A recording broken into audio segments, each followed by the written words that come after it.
여러분, 요새 뉴스로 미국의 총살 사건이 나고 흑백의 논란이 일어나고 테러가 온 세계에서 그 테러가 이제 우리나라에도 온다, 이런 얘기들이 뉴스에 나오잖아요. 그러고 그것을 방지하기 위해서 북한이 매번 그 핵무기를 쏘아 대니까 방비를 위해서 사드를 이제 놓겠다, 이제 이런 걸로 요즘 뉴스가 아주 혼란스럽잖아요. 그런데 이렇게 오늘 여러분 에스더 기도회로 모인 데 와서 이렇게 함께 기도하니까 너무너무 마음이 평안하고요.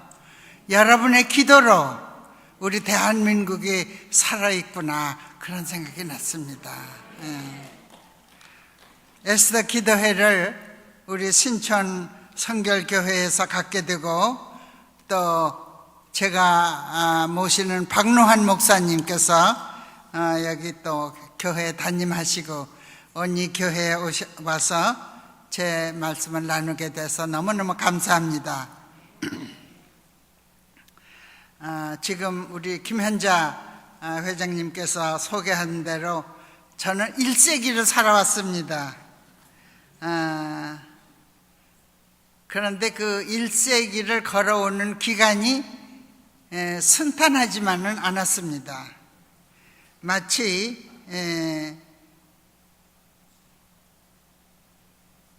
가는 물줄기가 바다로 가기까지는 많은 바위 틈을 지나서 험준한 계곡과 폭포와 산간 개울을 지나서 큰 강물에 합세하듯이 저의 일생도 이와 비슷합니다.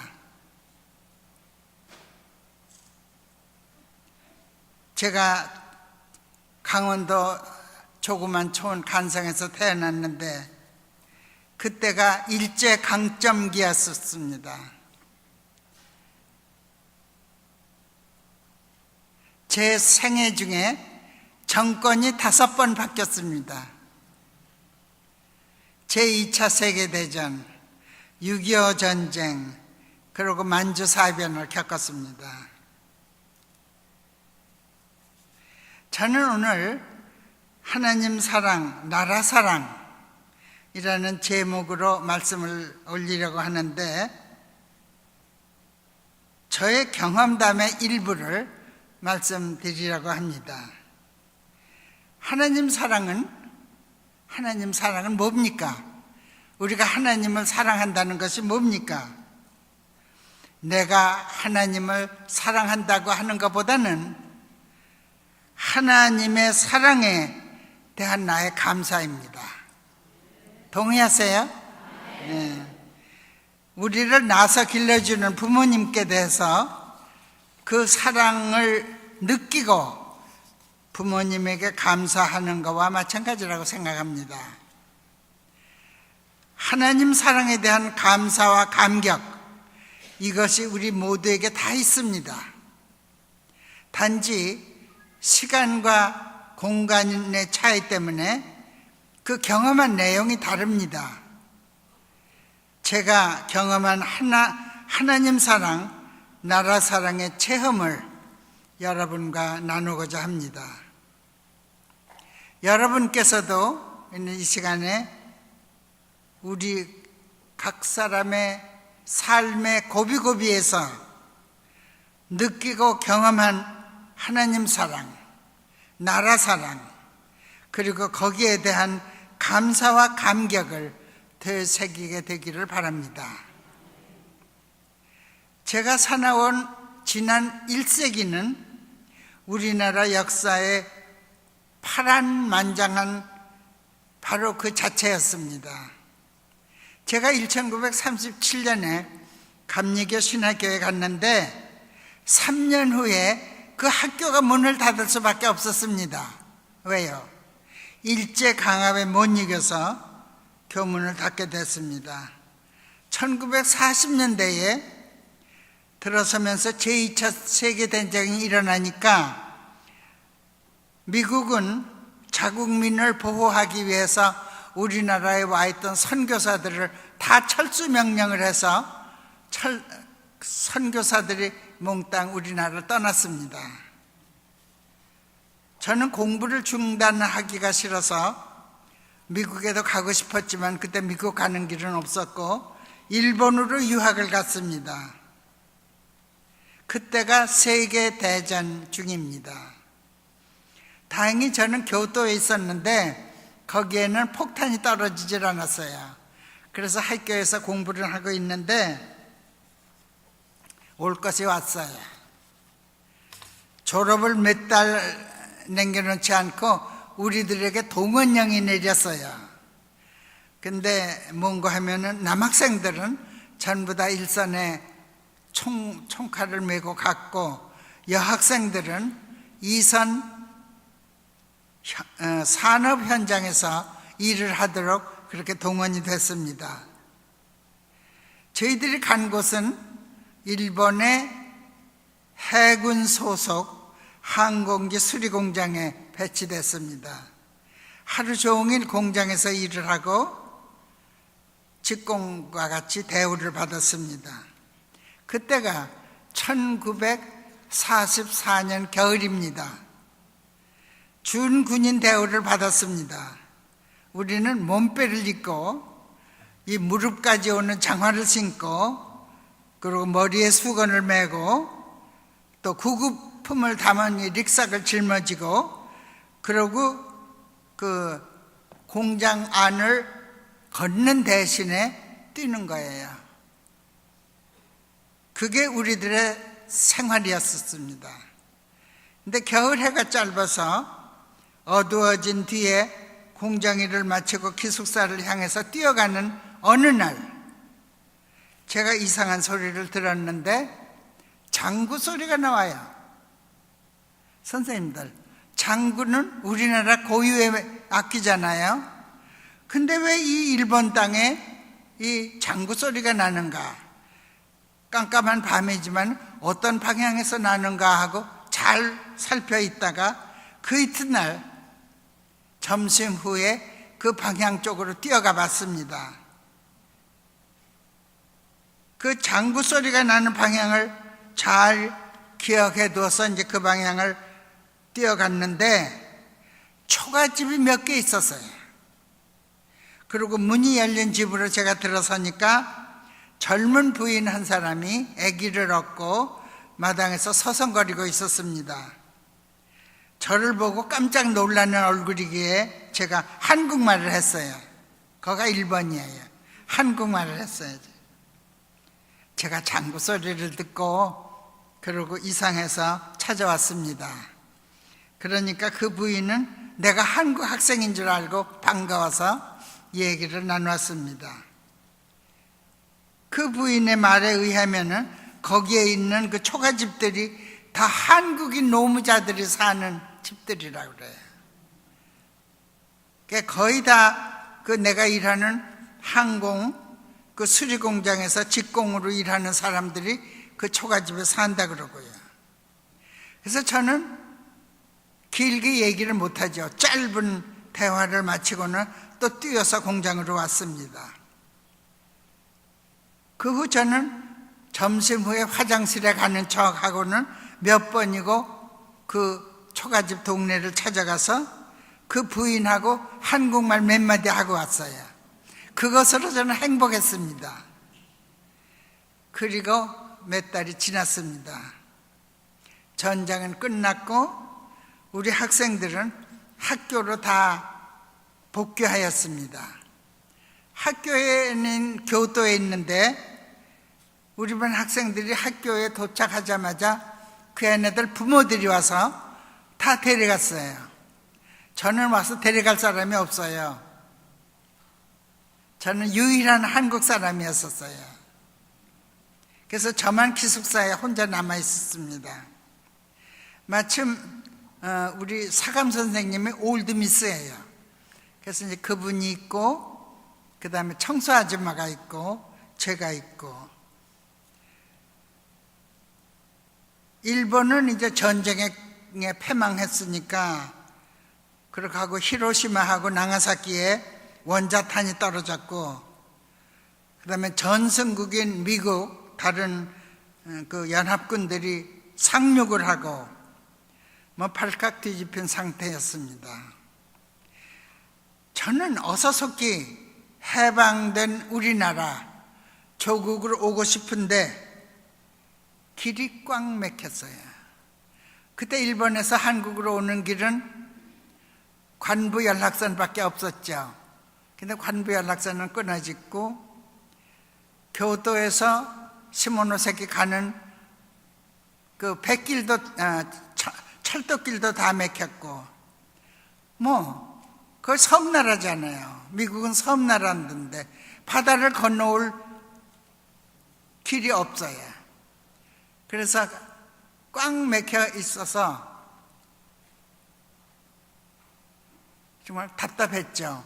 학교는 안 하고 빈 기숙사에서 이제 그래도 다행히 그 식당에 가면 밥을 주고 잘자리가 있으니까 이제 무효하게 하루하루를 보냈어요. 우리 사감 선생님이 신문을 보더니 한국에는 38선이 생겼다고 그래요. 그게 무슨 소린가 그랬어요. 그러고는 이제 하루하루 지났는데 벌써 바깥에는 나무잎이 뚝뚝 떨어지는 가을이 왔습니다. 2달이나 지난 거예요. 전쟁 끝나고. 교토에 이제 그 마당에 전쟁 중에 방공호를 여러 개 파놓은 게 있거든요.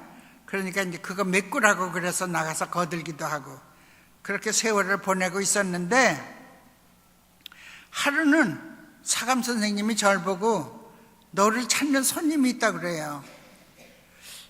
그래서 이 천상천하에 나를 찾는 사람이 누굴까? 도무지 믿어지지 않는 그런 발걸음으로 이제 현관을 향해서 걸어갔어요. 그랬더니 현관에는 난 모르는 중년 남자가 하나 서 있어요. 내가 머뭇머뭇하니까 그 사람이 내 이름을 부르는 거예요. 더군다나 놀랐죠. 내 이름을 어떻게 알까? 그래서 더욱 이제 그게 놀랐는데, 그 사람하고 몇 마디 얘기를 해보니까 몇 달 전에 그 군다에서 공장에 있을 때 장구 소리를 듣고 찾아간 그 한국인 부인의 남편이더라고요. 그래가지고 그분이 말하기를 이제 그 시모노세키에서 부산으로 가는 배는 없으니까 이쪽 그 일본 그 중쪽에 마이즈루라고 하는 항구가 있잖아요. 그 마이즈루에서 교환선이 부산으로 간다고. 그러는데 자기는 일본에 볼 일이 있어서 못 가고 자기 부인하고 어린애 3살짜리를 데리고 가는데, 그 자기 부인이 배멀미를 너무 하니까 날 보고 같이 배를 타고 가면서 아기를 봐달라고. 베이비시터로 이제 도움을 받았어요. 그러니까 저는 얼마나 기뻐요. 서울에 오는, 한국에 오는 길이 꽉 막혔는데 이렇게 가는 길이 생겼으니까요. 그렇게 하고 이제 너무너무 기뻐서 이제 교토 학교를 떠나서 아무 짐도 가지지 않고 홀몸으로 와서 이제 그 마이즈루에서 부산에 가는 그 배에 올랐어요. 그랬더니 그 애기 엄마는 벌써 멀미가 나서 눈도 못 뜨고 누워 있어요. 하고 갓난 애기가 이제 있는 거예요. 그때 먹을 거라고는 감빵밖에 없어요. 감빵을 좀 먹이고, 그러고 이제 재우고 물 먹이고, 그러고는 이제 저는 이제 간판에 올라가서 놀고 그랬는데, 그 배는 무슨 배인가 하면은 일본에 강제로 끌려갔던 한국 노무자들, 그이들을, 그 일본에 있는 사람들을 태워서 부산에 갖다 놓고 그리고 한국에 그 만주 그 조선 거기에 그 남아있는 일본 패잔병들, 그 사람들을 일본으로 데리고 오는 그런 교환선이었었어요. 그래서 그 교환선을 타고 이제 부산에 왔습니다. 얼마나 기뻤는지 배가 이렇게 요동을 치고 그냥 온몸에 그냥 바닷물을 갖다 끼얹어도 기뻤어요. 내 나라에 갈 수 있어서. 그 아기에게 이제 재워주고는 그렇게 항해를 제가 즐겼는데, 보통 시모노세키에서 부산까지는 8시간이면 그 관부 연락선이 오는데, 이 배는 일본 중부에서 떠났으니까 72시간, 사흘밤을 배에서 잤어요. 그래가지고 저는 조국의 땅을 왔습니다. 이 사건을 통해서 저는 하나님께서 그 장구 소리로 꽉 막혀 있던 길을 내어서 주었습니다. 하나님께서는 그 장구 소리로 내게 한국 오는 길을 계획하고 계셨더라고요. 지금 생각해도 그 일본 서쪽에 조그만 어촌 군다라고 하는 데서 캄캄한 밤에 한국의 장구 소리를 듣고 내가 그 한국촌을 찾아갔는데, 그것은 하나님께서 미리 계획하신 거더라고요. 나를 한국으로 데려오시기 위해서 그 캄캄한 밤에 장구 소리를 듣게 하셨고, 거기 가서 한국 사람을 만나게 하셨고, 교환선을 타게 해 주셨어요. 그러니까 하나님을 얼마나 감사합니까? 하나님을 감사하는 것은 하나님을 사랑하는 겁니다. 하나님은 나의 구원자이시기 때문에 하나님은 사랑하지 않을 수가 없습니다. 그 다음에 서울에 와서 취직도 하고 또 결혼도 하고 아기도 낳고 평화스럽게 사는 5년 동안이죠. 공산 치하에서 죽을 뻔했습니다. 여러분의 나이에 공산 6.25 사변을 얼마나 겪으셨는지 모르겠습니다만은 1950년 6월 25일이죠. 우리가 햇빛이 챙챙한데 멀리서 대포 소리가 났거든요. 이상하다. 그런데 사흘 지나서 서울이 점령이 됐습니다. 공산군은 들어오자마자 태극기를 내리고 뻘건기 이상한 거를 올렸습니다.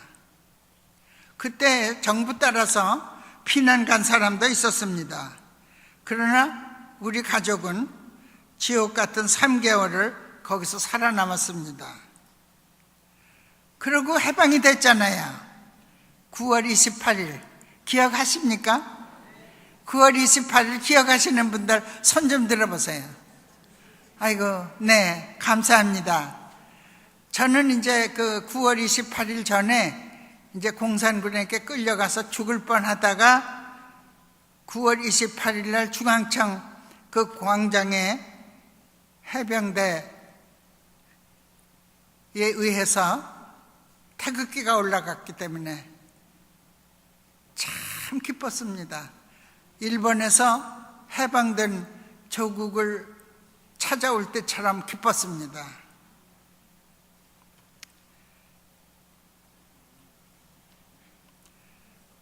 우리가 다 그 6.25 사변 석 달 동안 그때 피난 간 사람들은 덜어 있었지만 저희 가족은 피난을 못 갔는데 이제 거의 지옥 같은 3개월이었었죠.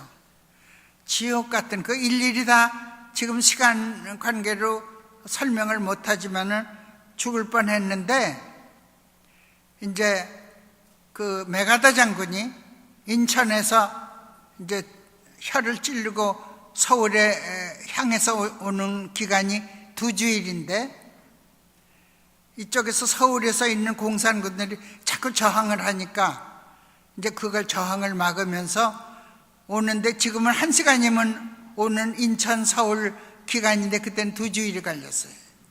그 2주일 동안에 서울에 있는 공산군들은 사방에다 불을 지르고 그러고 가정에 들어가서 젊은 남자들을 납치해 가는 거예요. 제 남편을 잡으러 왔다가 실패하니까 저를 잡아갔어요.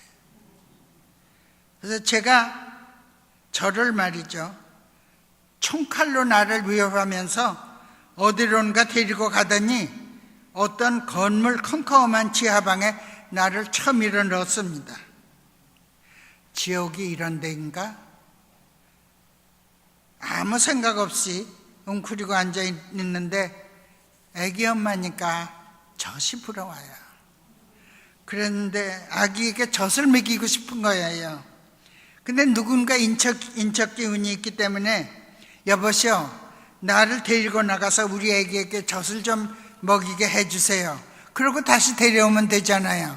그러니까 닥쳐 그러더라고.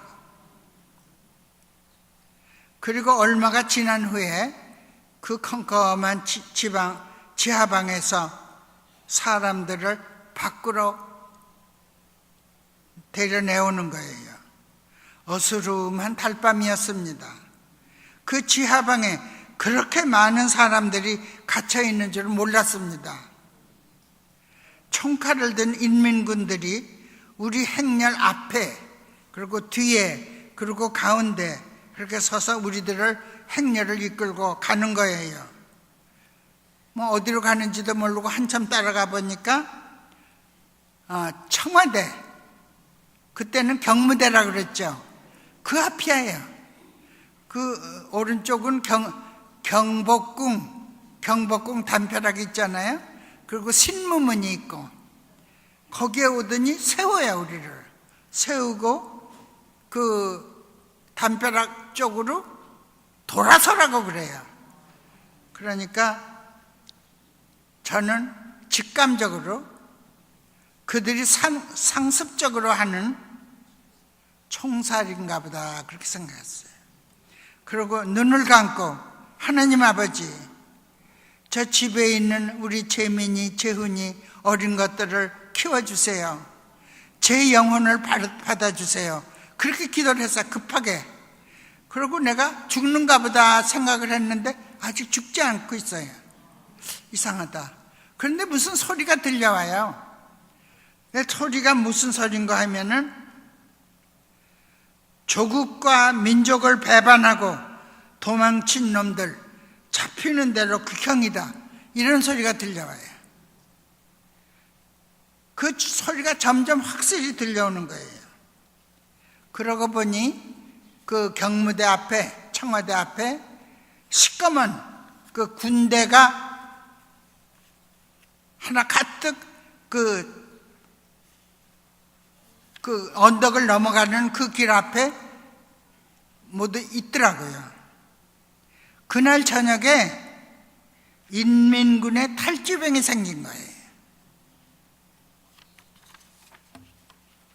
그 부대가 그 삼청동으로 넘어가면 뭐가 있는가 하면 인민재판소가 있었어요. 그 인민재판소에 가서 우리들이 이제 그 인민재판소에 이제 넘겨져 가지고 이제 덜어는 사형도 당하고 덜어는 북으로 납치되는 그런 형국이었었어요. 그런데 하나님께서 그날 저녁에 인민군 탈주병으로 인해서 그 길을 막아주신 거예요.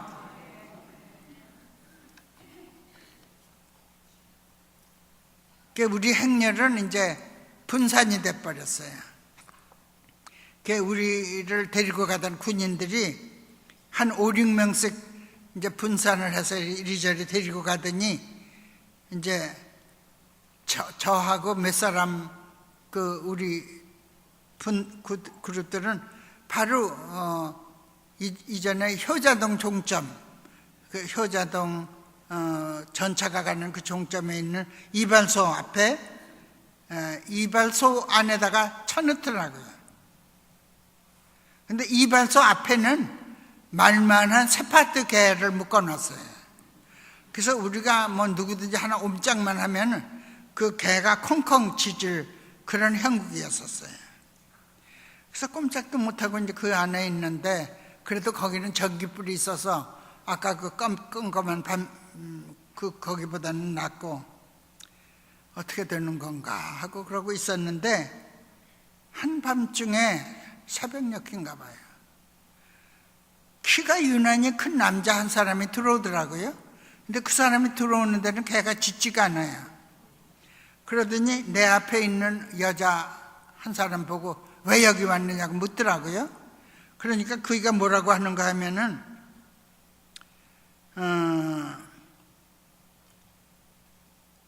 요강 부시러 나왔다 그래요. 지금은 요강이 없지만은 옛날에는 요강을 썼잖아요. 요강 부시러 나왔는데 통행금지 시간에 걸려서 붙잡으려 왔다고 그러더라고요. 그렇게 하고 둘이서 나가더라고요. 그래서 제가 마음속에 그럼 저 사람이 와서 나한테도 물으면은 나도 요강 부시러 나왔다 그래야 되겠다, 그렇게 생각을 했어요. 그리고 마음의 준비를 하고 있었어요. 그런데 그 남자가 오더라고요. 오더니 날 보고 왜 여기 왔느냐 그러더라고요. 그래서 뭐 준비해 있다가 요강 부시러 나왔다가 통행금지에 걸렸다고 그랬죠. 그랬더니 일어나라 그러더니 우리 집이 어디냐 그래요. 그래서 이제 아무데라고 그러니까 집까지 데려다 주더라고요.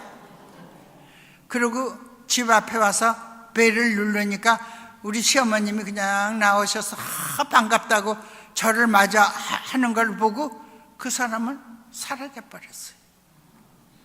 그래서 저는 분명히 하나님께서 천사를 보내주신 거라고 그렇게 믿고 있어요. 네. 나를 사지에서 구해주신 하나님께 어떻게 감사 안 하고 있겠어요. 하나님 사랑합니다. 하나님 감사합니다.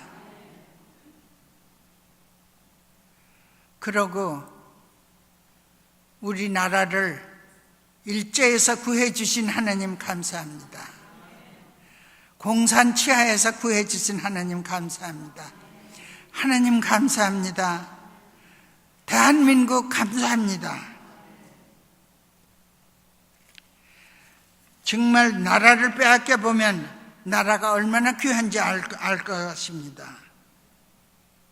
저는 우리나라를 빼앗고 권리를 빼앗은 소위 일제강점하에 태어났습니다. 나라 없는 백성의 서름을 경험했습니다. 태극기를 빼앗고 일장기에게 절을 하라고 했습니다. 일본 신사에 절을 하지 않는다고 잡아다 공문하고 죽였습니다. 철원 제1감리교회 목사님이, 제가 그때 철원에 있었는데 설교 중에 한국의 정체성을 말했다고 그 사람들이 잡아갔습니다.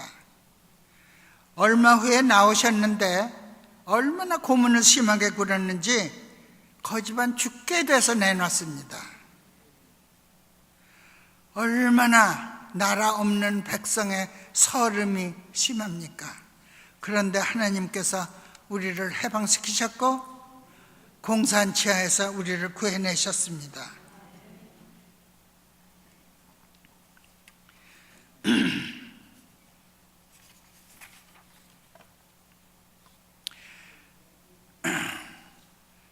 저는 태극기를 존중합니다.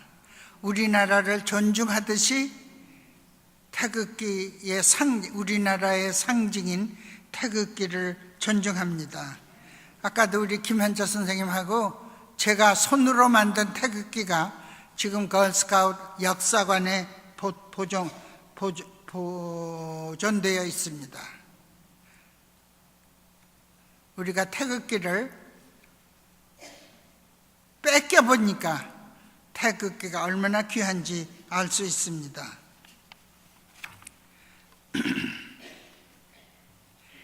저는 부산에서 없어진 걸스카웃을 재건하고, 그리고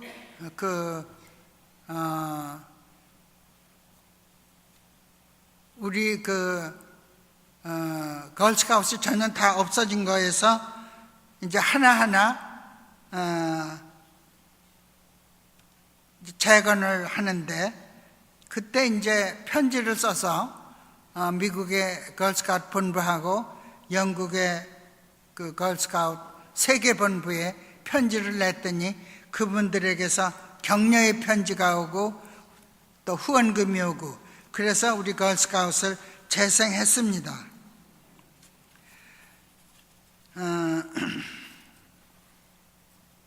저는 여선교회 일도 열심히 했고 걸스카웃 일도 열심히 한 뒤에 제 인생의 황혼기에서 한국자원봉사능력개발연구회를 설립했습니다.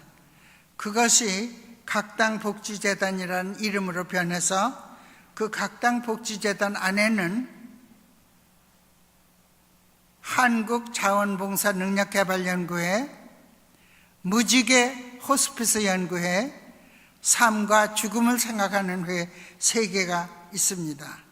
하나님의 은혜가 감사해서 소년, 비행 청소년들을 상담하고 있습니다.